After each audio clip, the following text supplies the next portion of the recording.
లెటూరి పిల్లగాడ ప్రశ్నగా సేమునగాడ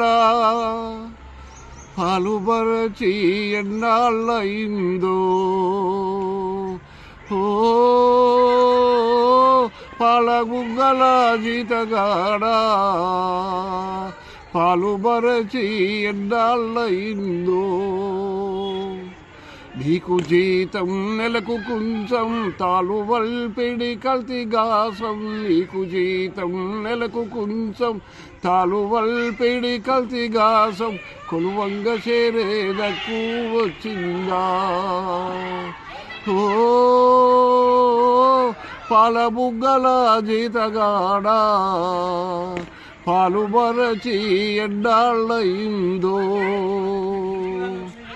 కలం బట్టే వయసులోనే పలుగు పారా చేతబూడి